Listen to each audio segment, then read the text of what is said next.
লোকসভা নির্বাচনকে পাখির চোখ করে 9টি বিধানসভা তৃণমূলের সভা অনুষ্ঠিত হচ্ছে জেলার সভাপতি অভিজিৎ দেবভূমিকে নির্দেশে। এই সভা শুরু হয়েছে 17 ডিসেম্বর দিনহাটা বিধানসভা থেকে।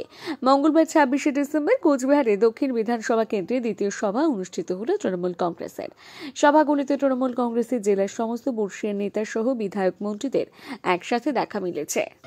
আজকের এই সভার সভাপতি জেলা তৃণমূল কংগ্রেসের সম্মানীয় সভাপতি অভিজিৎ দেবভৌমিক মঞ্চে উপবিষ্ট রয়েছেন। জেলা তৃণমূল কংগ্রেসের সম্মানীয় চেয়ারম্যান গিরীন্দ্রনাথ বর্মন মহাশয়, উপস্থিত রয়েছেন প্রাক্তন মন্ত্রী উত্তরবঙ্গ উন্নয়ন পর্ষদের ভাইস চেয়ারম্যান বিনয় কৃষ্ণ বর্মন মহাশয়, উপস্থিত রয়েছেন মঞ্চে প্রাক্তন মন্ত্রী প্রাক্তন সাংসদ আমাদের সবার প্রিয় হিতেন বর্মন মহাশয়, এবং উপস্থিত রয়েছেন জেলার অত্যন্ত জনপ্রিয় আমাদের সবারই ভালোবাসার মানুষ এবং কুচবিহার জেলার সব মানুষের ভালোবাসার মানুষ ভাতৃপ্রতিম জগদীশ বর্মা বসুনিয়া। মঞ্চে উপস্থিত রয়েছেন জেলা তৃণমূল কংগ্রেসের মহিলা সভানেত্রী সুচিস্মিতা দত্ত শর্মা, রয়েছেন পরেশ বর্মন, রয়েছেন আমার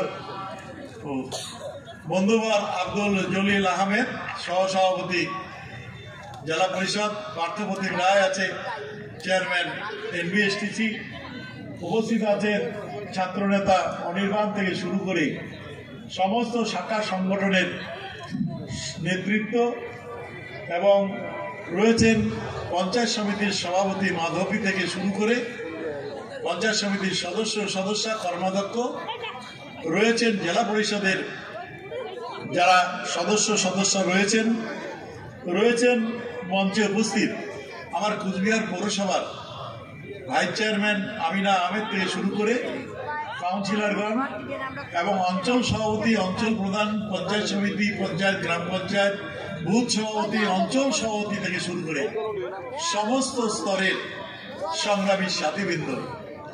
জগদীশের কথাটা অত্যন্ত গুরুত্বপূর্ণ কথা বলছে যে মাঠের মধ্যে এতদিন ভাবে পঞ্চায়েত নির্বাচনের পরে একটা সভা 2 ঘন্টা একটু বসবেন, সিনেমা হলে গেলে 3 ঘন্টা বসেন, বোরিং ফিল করেন না, সুন্দরভাবে 2 ঘন্টা বসবেন, একটু কথা শুনবেন, একটু আলোচনা শুনবেন। এই ধৈর্যটা যদি না থাকে এর থেকে দুর্ভাগ্যের বিষয় আর কিছু হতে পারে না। আমি একজন কর্মী হিসাবে এই কথা বলতে আজকে বাধ্য হচ্ছি। তো বক্তব্য রাখার অবকাশ খুব কম, শুধু একটা কথা বলতে চাই। গত লোকসভা নির্বাচনে 19 সালে আমরা ভালো ফল করতে পারিনি, অল্প ভোটের বিনিময়ে আমরা হেরে গেছি। এবার আমরা জিততে চাই, তার জন্য আপনাদের সবার সমর্থন সহযোগিতা চাই। আগে একটা কথা ছিল, একটা আওয়াজ উঠত, খবরের কাগজের সাংবাদিকরা বলতো যে জেলার নেতাদের আলাদা আলাদা, কোনো মিল নাই। দেখছেন তো আজকে মঞ্চে ছোট বড় মাঝারি সব নেতার একসাথে আছে।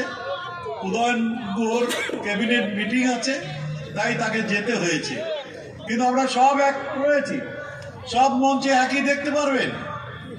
এবং এই নির্বাচনে আমরা যদি জিততে না পারি, জগদীশ যা বলছে তার থেকে আরো ভয়ঙ্কর ব্যাপার হতে যাচ্ছে।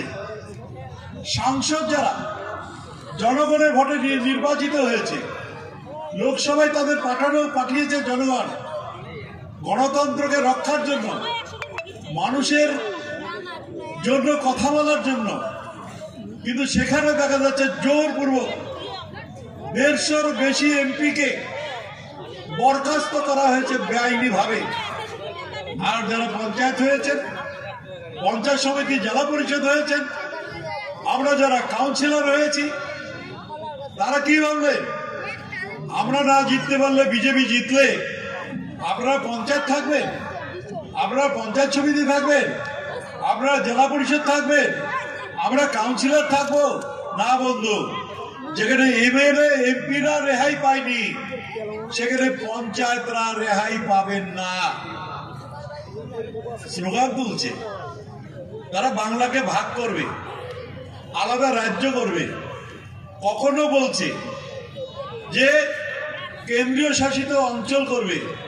একবার ভেবে দেখেছেন কেন্দ্রীয় শাসিত অঞ্চল তর্কের খাতিরে যদি ধরে নিয়ে হয়, আপনার গণতান্ত্রিক কোনো অধিকার থাকবে না। মমতা ব্যানার্জির ৭২টা প্রকল্প, তার একটাও থাকবে না। কেন থাকবে না? তর্কের খাতিরে যদি ধরে নি জম্মু কাশ্মীরের মতো আলাদা কেন্দ্র শাসিত অঞ্চল হবে, তার মানে মমতা ব্যানার্জির হাতে এই উত্তরবঙ্গ থাকছে না, কোচবিহার থাকছে না। যেহেতু তার সরকার থাকছে না, কেন্দ্রের শাসিত অঞ্চল হচ্ছে, কেন্দ্র শাসিত কোন রাজ্যে কিন্তু রাজ্য সরকারের, পূর্বতন রাজ্য সরকারের যে সুবিধাগুলো থাকে না। যেমন কেন্দ্র শাসিত অঞ্চল হলে এই যারা রাজবংশী ভাই বোনেরা রয়েছে, আপনার সিভিল কাজ থাকবেন না, সিভিল কাজের সার্টিফিকেটে কোনো কাজ হবে না, লক্ষ্মীর ভান্ডার পাবেন না, স্বাস্থ্যসাথী কার্ড পাবেন না, ওই যে আপনার বার্ধক্য ভাতা, বিধবা ভাতা পাবেন না, লোকপ্রসার শিল্পী ভাতা পাবেন না, শ্রমিক ভাতা, কৃষক ভাতা, মুয়াজ্জম ভাতা, ইমাম ভাতা, পুরোহিত ভাতা পাবেন না। ৩ ভাগের জমি চাষ করলে কৃষক বন্ধু প্রকল্পে ১০,০০০ টাকা পান, সেটাও পাবেন না। কোনো সুবিধা আপনারা পাবেন না। জম্মু কাশ্মীরে মানুষের আগে কথা বলার অধিকার নেই, গৃহবন্দী করে তাদের রাখা হয়েছে, মিলিটারি শাসন করা হয়েছে। সেখানে পঞ্চায়েতের নির্বাচন হয় না, সেখানে লোকসভা নির্বাচন হয় না, সেখানে বিধানসভা নির্বাচন হয় না, কোনো অধিকার মানুষকে দেওয়া হয় না। সেই জায়গায় তারও থেকে ভয়ঙ্কর রয়েছেন যারা অঞ্চল সভাপতি রয়েছে, তার অঞ্চলের লিড দেওয়ার দায়িত্ব তাদের নিতে হবে। জেলা পরিষদের যারা সদস্য রয়েছেন, তার জেলা পরিষদ এলাকার যত বুথ রয়েছে, যত অঞ্চল রয়েছে, সব দায়িত্ব তাদের জেতানোর দায়িত্ব নিতে হবে। মমতা ব্যানার্জি, অভিষেক ব্যানার্জি আমাদের সাথে রয়েছে, আমাদের পাশে রয়েছে। এই নির্বাচনের ব্যালটের মাধ্যমে আমরা যত বৈষম্য কেন্দ্রীয় সরকারের রয়েছে, ১,১৬,০০০ কোটি টাকা পাওনা রয়েছে, দিচ্ছে না। যত অন্যায় অত্যাচার রয়েছে, সেই সমস্ত অত্যাচারের জবাব, বঞ্চনার জবাব আমরা জোড়াফুল চিহ্নে ভোট দিয়ে আমরা মমতা ব্যানার্জির হাতে আমাদের প্রার্থীকে তুলে দিয়ে আমরা তার বদলা নিতে চাই। কে প্রার্থী হবে মমতা ব্যানার্জি ঠিক করবে। রাম, শ্যাম, যদু, মধু যাকে দিবে, আমরা খালি দেখবো জোড়া ফুলের চিহ্নটা আছে কি নাই। কারণ ওই জোড়া ফুলটার সাথে আমাদের একটা স্মৃতি রয়েছে। মাননীয় মুখ্যমন্ত্রী মমতা ব্যানার্জি নিজে হাতে ওই জোড়া ফুলটা এঁকে আমাদের হাতে তুলে দিয়েছিল। এটা সম্মান রক্ষা করার জন্য আমরা পারিনি। আমরা এবার জোড়া ফুলটাকে জিতিয়ে আমরা মমতা ব্যানার্জির হাতে তুলে দিতে চাই। তার জন্য আপনাদের সবার সমর্থন, সহযোগিতা চাই।